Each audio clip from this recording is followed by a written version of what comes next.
Thank you. Okay. Perfect, done. So, okay, I will.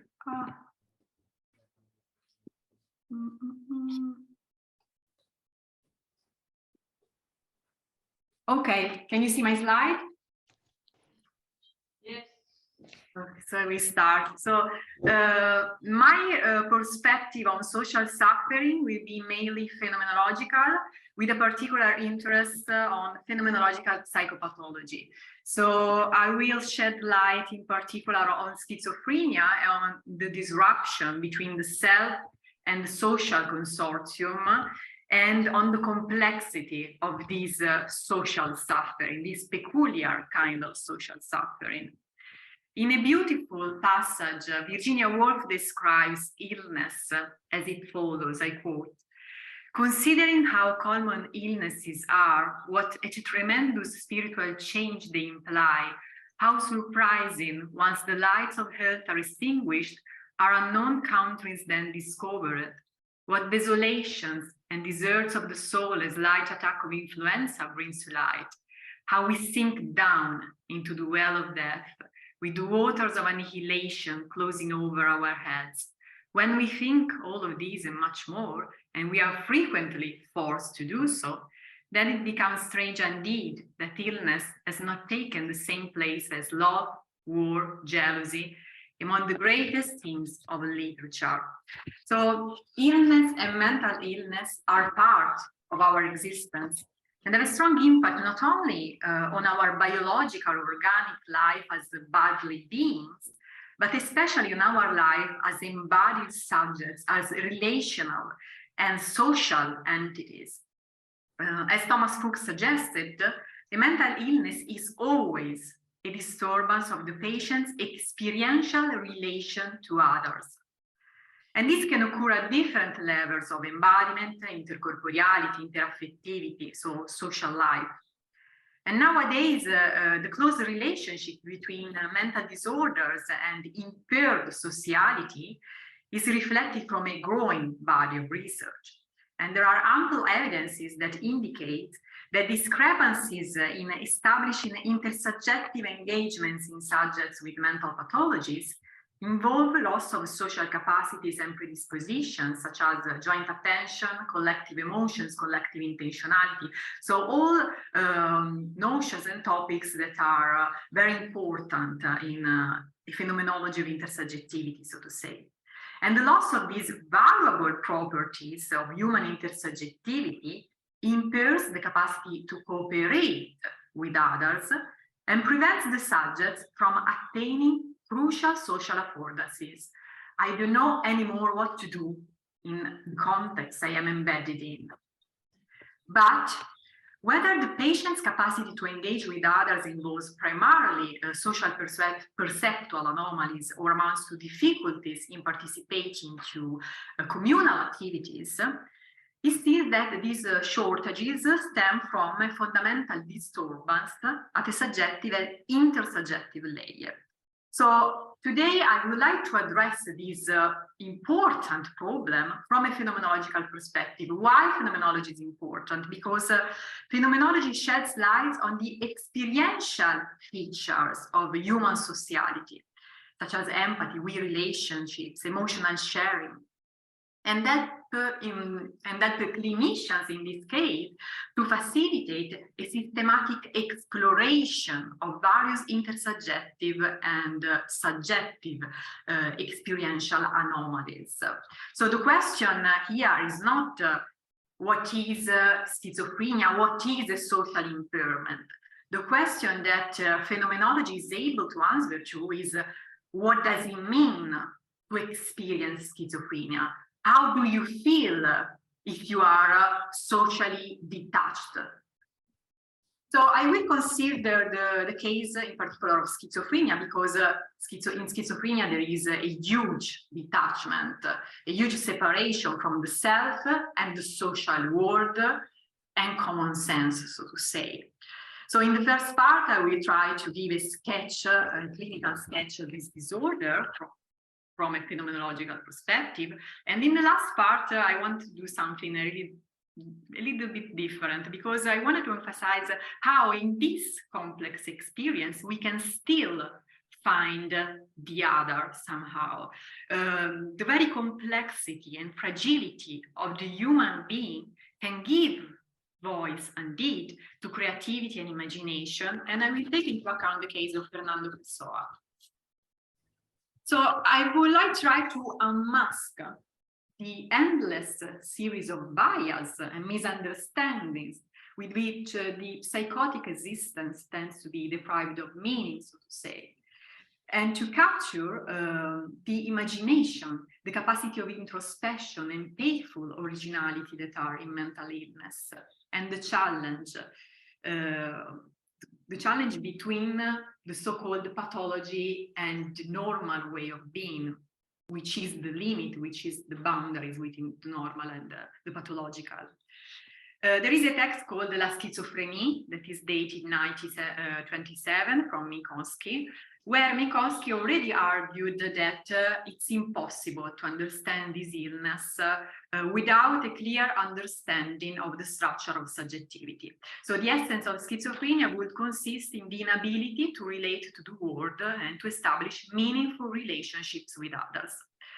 So although psychotic disorders mainly affect three spheres: the sphere of self-awareness, so the ontological sphere; intentionality, the perception of the world, the affordances, I'm not able anymore to grasp my affordances, and intersubjectivity. It's indeed intersubjectivity, it's the latter that is most affected. Moreover, the contact with reality is completely lost. Our social life is compromised, and with it the so-called first-person perspective. The self and the other are no longer mutually interrelated, but they diverge to such an extent that they become two completely separated realities. So subjectivity experiences a sense of loss of its own boundaries, together with the auditory hallucinations, the inability to control one's own actions, and so on and so forth. We can claim that the Merleau-Pontian body schema is completely compromised.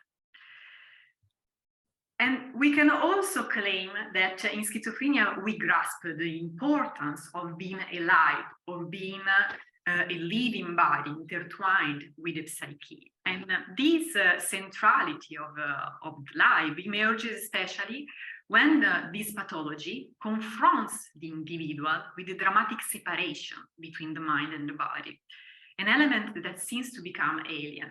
I will make use of first-person reports in my presentation, especially from a very wonderful book in my view.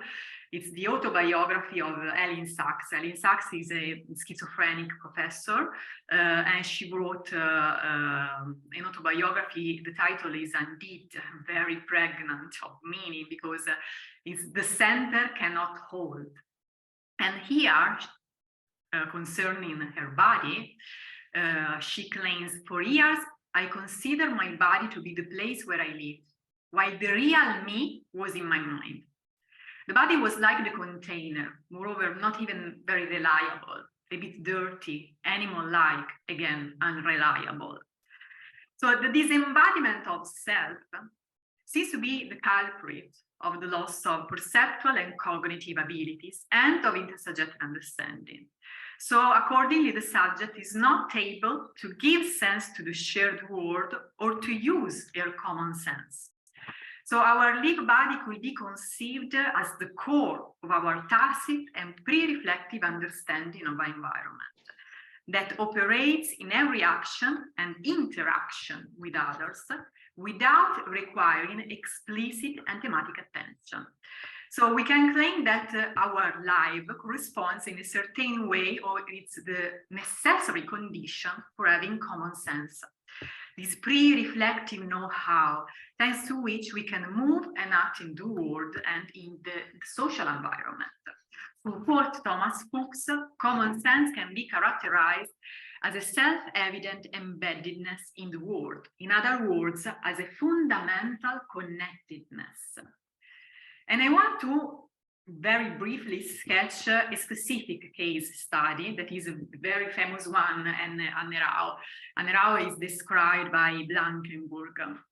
And it's very important to understand this detachment from the social realm. So Anne was hospitalized after an attempted suicide. She had taken 70 pills. And so the first biographical and anamnesis data were provided by her mother. Her mother, who describes her as a quiet, yet very close and curiously childish person. She tried to dress fashionably without ever succeeding, and often asked bizarre questions. Never interested in boys, Anne had devoted all of her energies to an economics and business course, after which she had started working. Before taking a new job, Anne accepted it very passively, and she said that she was humanly unable. Very important to emphasize these expressions. And strangely enough, the attempted suicide has occurred just after she had finally obtained the job that she likes so much. Then Anne awakens from the coma, and the clinicians were able to enjoy the girl's direct first-person reports. So Anne claimed that the reason why she tried to commit suicide lied in the fact that she didn't know and that never understood what it meant to be human. What seemed so trivial to others was not so easy for her. Her trivial was terrible, she said. And this condition had led her to feel lonely for an entire life. She could not even understand her mother, she said, her eyes. And she uses this specific expression, I don't understand her eyes. And to focus on a precise detail of the mother, rather than referring to her as a person in her entirety, is very significant. Why? Because Anne, like the majority of schizophrenics, and this will be the diagnosis designed by Blankenburg, had an analytical perception of reality. In other words, she limited herself to focus on a specific particular. She even perceived herself as fragmented. This is why she didn't feel like a human being, like a person, and could not immediately and intuitively realize an overall synthesis of the perceived things. Adopting a phenomenological lexicon, we can affirm that what is lost here is very similar to the Husserlian natural attitude, this pragmatic and non-objectifying consciousness of the pregiveness of the world, which the subject usually experiences in the same way as other subjects, and which corresponds, I quote from The Crisis of the European Science of Husserl, to what is taken for granted prior to all scientific thought and all philosophical questioning.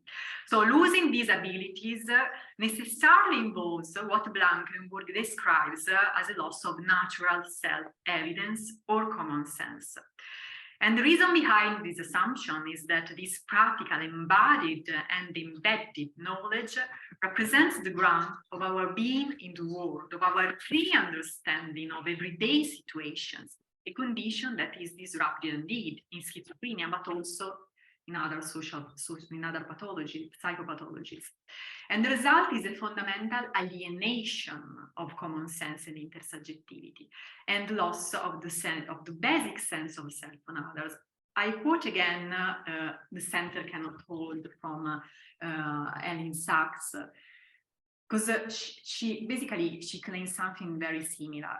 She claims that one of the worst aspects of schizophrenia is the deep isolation, the constant awareness that you are different, a kind of alien, not quite human. Again, I feel I'm not human.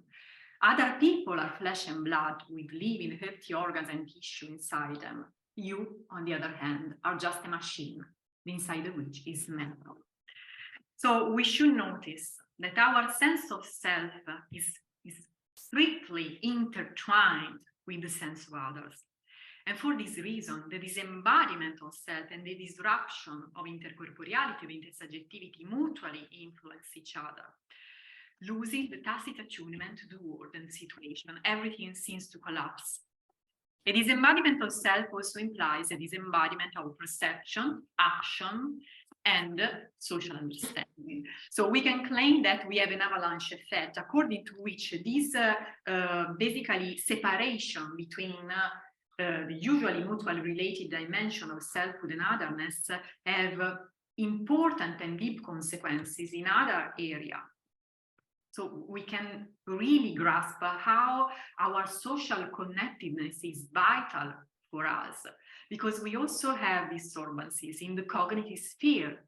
So the detachment from reality and from the corporeal intersubjective dimension involves the loss of meanings and the depersonalization of consciousness, which starts to look for a new structure of meanings. We have the so-called hyper-reflexivity, so the rumination of things, of thinking. I try to find new meanings because I need meaning. Then we have disruption in the emotional life as well. The subject has difficulties in feeling. Often they claim, I'm not able to feel anymore. Also, the ontological structure is compromised. If I lose my corporeal awareness and my common sense, also my sense of selfhood is completely disrupted. And patients describe not only a detachment from intersubjectivity, but also a detachment from their own selves. And also for what concerns the emotional life, of course, if I lose my emotions, if I'm not able to give a name to my emotion, also I will lose my ability to participate to the social world and to social conventions. And then the consequences are also in the realm of ethics. Losing subjective awareness and common sense allows the subject to assume bizarre ethical position. There is a sort of split between canonic values and norms and the schizophrenic axiological world, the so-called antagonia. Basically, they build their own order of values. And the result is a withdrawal. A withdrawal which is described by Bloyer as schizophrenic autism.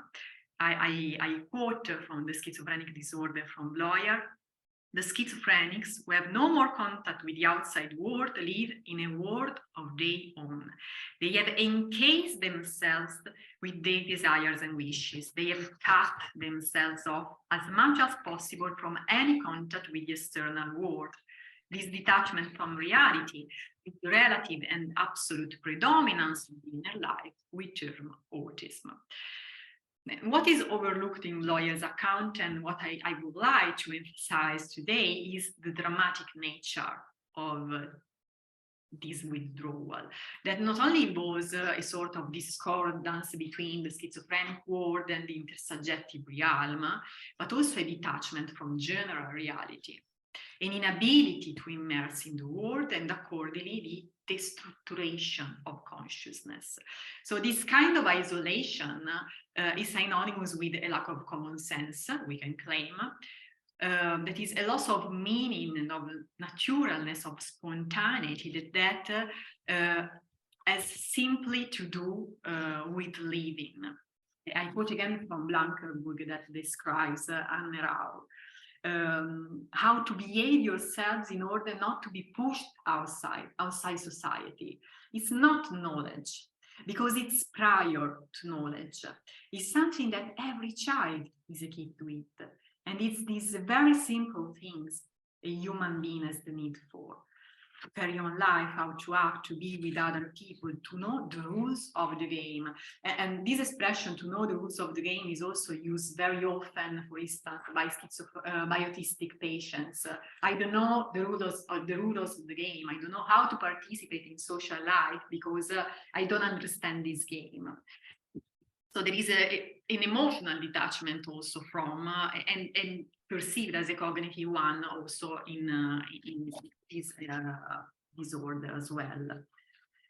So in order to explain this lack of common sense, we need, of course, a phenomenological approach, because the symptoms of schizophrenia, as we have seen, could be divided into several layers. But the loss of this pre-reflective common knowledge and the loss of our being alive, of our being a corporeal self, are the predominant elements, and these disruptions can be registered in all of the layers that have we taken into account before. Nonetheless, now it's clear, I hope, that mental illness places us in a situation of closure towards otherness. But as Eugenio Borgna notes, it's good to remember that there are different kinds of loneliness. There is the loneliness isolation, but also there is the internal solitude, so to say, a loneliness made up of reflection and silence. And sometimes also these two dimensions can work together. We cannot conceive of the schizophrenic subjects, or in general of the person with a mental disorder, as a person who is completely detached from realities, who is really not human again, so to say. Concerning solitude, also in Shelley, for instance, we find a very beautiful description. He claims that thought is strictly inseparable from a deep melancholy, the heaviness of soul that nevertheless makes it creative. Again, Schneider said that we should not worry about feeling anxiety or sadness, but we should be worried if we have never felt any of these in our lives. So only the desert of emotions wounds the human condition, not the incandescence. So from this perspective, madness is a radical human condition of life, where we can find an inexhaustible fragility, immersed in a struggle for the dialogue and the encounter with the other. So in my very brief and immature experience in the clinical field, I noticed how the common denominator basically of patients with mental disorder is an insatiable hunger for relationships. So in mental disorders and in all of their shades, we can find deep sensitivities, apathicity that is lost sometimes in the world of normality. So the pain of the soul in this case, which marks the different psychopathological but also human conditions in different ways, in different modalities and intensities, is an experience that is open to an inner reflection. And sometimes the pain of the soul becomes the reason for writing, the reason of artistic creations. Even in famous cases, we have the examples of Antonin Artaud and also the example of Fernando Pessoa. They were both diagnosed with schizophrenia, and in both of the cases, we can register the detachment from the social consortium and otherness that I described before. And they both find an alternative way of communicating in the artistic expression. So the personality disorder is evident in Fernando Pessoa, who becomes basically a spokesman for a drama of people through his multiple heteronyms. He states, I quote, "The mental origin of my heteronyms lies in the organic and constant tendencies towards depersonalization and simulation. These phenomena, luckily for me and for others, are mentalized.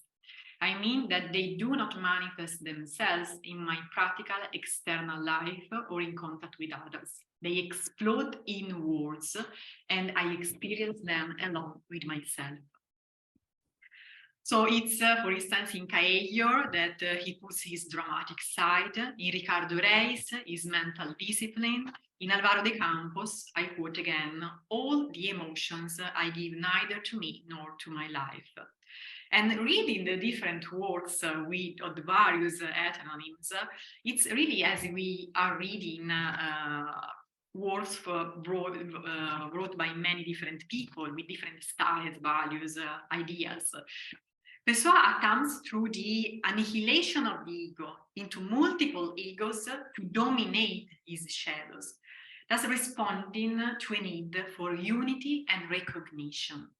So dissociative schizophrenia, this is the diagnosis, leads him to reject the existence of an absolute and total ego. From this point of view, it seems that it's we normal people are those dissociated because we accept the continuous dispersion of the atemporal immobility of us that then leads us to death. So it's Álvaro de Campos in particular who emphasizes that feeling is everything. To feel is to live. Whereas Bernardo Soares always tends to dissolve, to liquefy, to reduce himself to a sensory nucleus that serves as an access to something that lies beyond the gaze and the psyche, and which produces soul. And the lack of common sense is clearly perceived in this passage that I wanted to read from A Crowded Solitude, where the poet's words seem, in my view, to recall those of Anne Rao. So here I think that we can have another report of what does it mean to experience a social suffering, a social detachment. I quote, "I don't know how to feel, I don't know how to be human again, to live from within my sad soul with my brothers on earth. I don't know how to be useful even by feeling, to be practical, to be commonsensical, sharp, to have a place in life, have a destiny among men, to have a work, a strength, a will, a garden, a reason to rest, a need to distract myself. One thing that came directly from nature for me." It's, in my view, this passage is very consistent with Anne Rao's reports. And another typical feature of schizophrenia is the clear break between thought and emotion, while the break with otherness seems almost rooted on an ontological level. That is also another typical feature of the pathology. Again, I quote from Pessoa, "The crisis of incompatibility with otherness, let it be clear from the outset, is not a violent incompatibility, as if it's resulted from clear and declared disagreements on both sides. It's something quite different. The incompatibility is felt by me, within me. And it's in me that all the weight of my divergence from those around me lies." So the detachment from the social world, the detachment from the other, is by no means a choice. And this is phenomenologically important. It's not experienced as a choice. It's an existential condition. This is why it's a social suffering. And Pessoa masterfully succeeds in giving voice to the chaos that rules his soul. I wanted to recall Pessoa's example in order to show that despite everything, the psychotic Lebenswelt continues to be a radically human Lebenswelt, which in certain exceptional existences can even be intertwined with artistic creation, never separated from an acute condition of anguish that Artaud, for instance, describes in these terms. "For me, there is perpetual pain and shadow, night of the soul, and I have no voice to cry." But I wanted to conclude with Jasper's words, who argued that the real question is whether, on the depth of darkness, a human being can still shine. Thank you for your attention and for giving me the opportunity to present my part of my work.